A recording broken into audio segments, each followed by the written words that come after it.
यं ब्रह्मा वरुणेन्द्र रुद्रमरुतस्तुन्वन्ति दिव्यैस्तवैर्वेदैः सङ्गपदक्रमोपनिषदैर्गायन्ति यं सामगा ध्यानावस्थिततद्गतेन मनसा पश्यन्ति यं योगिनो यस्यन्तं न विदुषुरासुरगणा देवाय तस्मै नमः।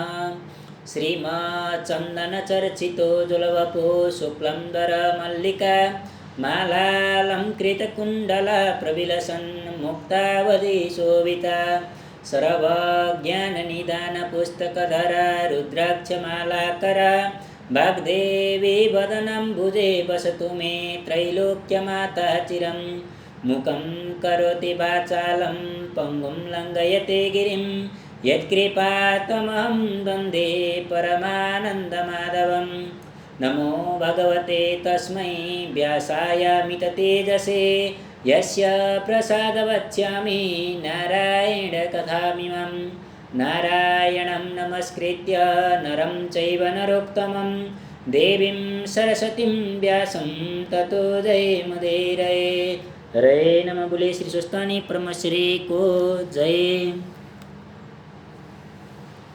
ओम अथ त्रिंशोऽध्याय।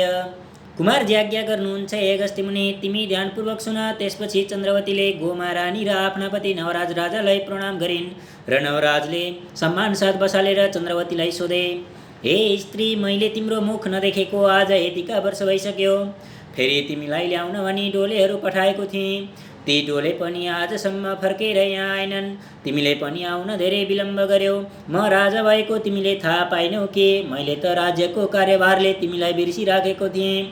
फेरि शाली नदीको तटमा आएर एक्लै किन बसेकी? मलाई त लावण्य देशका प्रजागणले भनेर थाहा पाएँ। फेरि तिमी पनि पहिले जस्तै छैनौ, अत्यन्त तेजवती भएकी छौ। आफ्नो सबै वृत्तान्त सुनाऊ। यति आफ्ना स्वामी नवराज राजाले प्रश्न सोधेपछि चन्द्रवतीले भन्न लागिन्, हे स्वामी, म माइतमै बसिरहेकी थिएँ। हजुरले डोलेहरू पठाउनु भएको रहेछ। उनैद्वारा हजुर राजा भएको समाचार पाएकी हुँ र मातापितासित बिदा मागी डोलीमा बसेर कहिले हजुरको दर्शन होला भनी हतपताइरहेकी थिएँ। संयोगले त्यस दिन माघ शुक्ल पूर्णिमा रहेछ र यहाँ आउने बाटोमा एउटा ठुलो जङ्गल रहेछ। त्यहाँ स्वर्गबाट अप्सराहरू आए श्री स्वस्थानी परमेश्वरीको व्रत गर्न लागेका र डोलीहरूले देखेछन् र डोली अड्याई हामीलाई भोक लाग्यो, त्यहाँ पर केही पाए खाएर आउँछौँ। तपाईँ एकछिन यहीँ बस्नुहोस् भनी मलाई वनमा एक्लै छाडी अप्सराहरूले व्रत गरेको स्थानमा गई उनीहरूको संसर्गमा पूजा गरेर प्रसाद लिए। म निराए प्रसाद दिए। त्यस बेला मलाई अहङ्कारले छोप्यो र डोलीबाट ओर्ली डोलेहरूका हातबाट प्रसाद खोसी थुथु गरेर थुकेर खुट्टाले कुल्ची मिल्काइदिएँ र डोलीहरूले बेसरी हप्काई छिटो लैजाऊ भन्दै श्री स्वस्थानी परमेश्वरीको अनेक प्रकारको निन्दा पनि गरेँ। बिचरा डोलीहरूले डरले बोल्न नसके चुपचाप लागि बोकेर त्यहाँबाट हिँडे। शाली नदीमा आइपुगेपछि पुलद्वारा पानी तर्न लाग्दा अकस्मात कदुवा टाँगे जस्तै मेघ उडेर ठुलो पानीका साथ भयङ्कर हुरी पनि आयो र म डोलीबाट लडेँ। शाली नदीमा परे। डोलेहरूको के गति भयो केही पनि थाहा पाउन सकिन। मेरो शरीर कहिले मूर्छा हुने र कहिले चेताउने भयो। म यस्तै हुँ भन्ने पनि शुद्धि हरायो। नदीकै तटमा पडिरहेँ।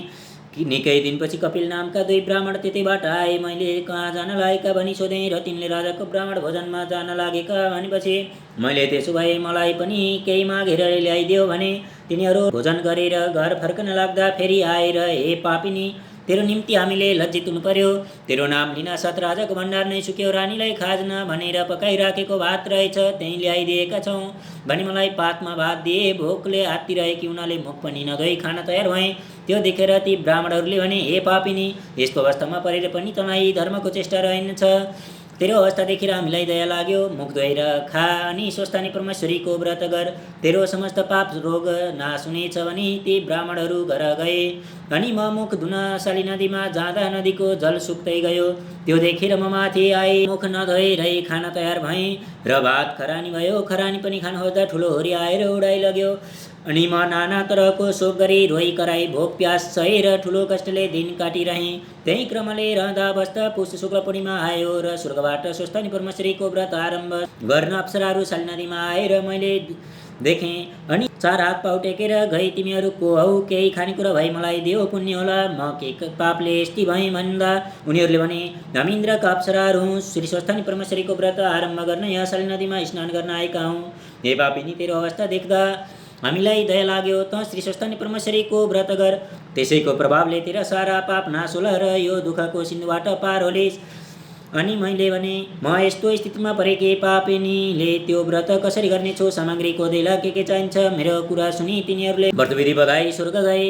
मैले पनि उनीहरूको उपदेश अनुसार पुष शुक्ल पूर्णिमाको दिनदेखि स्नान गरी एक भक्त रही, एक चित्त गरी महिना दिनसम्म नित्य मध्याह्न कालमा श्री महादेवको पूजा गरिरहेँ।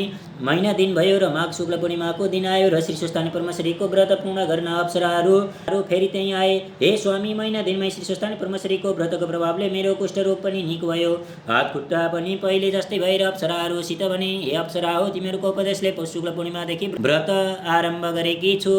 महिना दिन भयो, अब श्री स्वस्थानी परमेश्वरीको पूजा गर्न मसँग केही सामग्री छैन। कसरी गर्ने भन्दा अप्सराहरूले भने, सामग्री नभई नदीबाट बालुवा ल्याए, सामग्री तुल्य। अनि मैले साली नदीबाट बालुवा ल्याई सामग्री कल्पना गरेँ र त्यो सामग्री सिद्ध भयो, अर्थात् मैले जे कल्पना गरेकी थिएँ त्यो सबै सिद्ध भएको देखेर अप्सराहरू प्रसन्न भए। हे सुन्दरी, आजसम्म तँलाई हामी पापिनी भन्दथ्यौँ, तर आजदेखि तेरो नाम पुण्यवती भयो भनेर सोही सामग्रीले मैले तिनी अप्सराहरूको संसर्गमा व्रत गरेँ। सम्पूर्ण व्रत पुरा गरेर उनीहरू स्वर्ग गए। अनि श्री स्वस्थानी परमेश्वरीको प्रसाद अष्टोत्तर 100मा 8 रोटी, 8 अक्षता, 8 पुष्प, 8 पान, 8 गुडका सुपारी, यज्ञसूत्र र सगुन समेत दिन। हजुर सामुन्ने नहुनाले मैले गङ्गाजीमा मेरा स्वामीसित छिटै भेट होस् भनी बगाइदिएँ।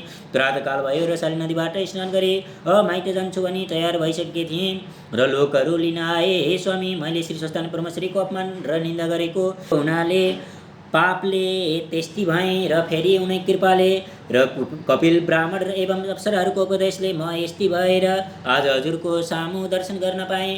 श्री स्वस्थानी परमेश्वरी भन्दा ठुलो अर्को कुनै पनि देवता त्रिलोकमा छैनन् भन्ने मेरो मनमा निश्चय भयो। समस्त व्रतहरूको पनि व्रत, सम्पूर्ण तीर्थको पनि तीर्थ, धर्मको पनि धर्म, कालको पनि काल र देवताहरूको पनि देवता, यस्तै जगदीश्वरीलाई मेरो कोटि कोटि नमस्कार छ भनी चन्द्रवतीले बारम्बार दण्डवत प्रणाम गर्दै भइन्। श्री स्कन्द पुराण केदारखण्डे माघ महात्म्य कुमार सम्बन्धे श्री स्वस्थानी परमेश्वरी व्रत कथायां चन्द्रावती स्ववृत्तान्त कथनम नाम 30 अध्याय। हरे नमः। बोले श्री स्वस्थानी परमेश्वरी को जय।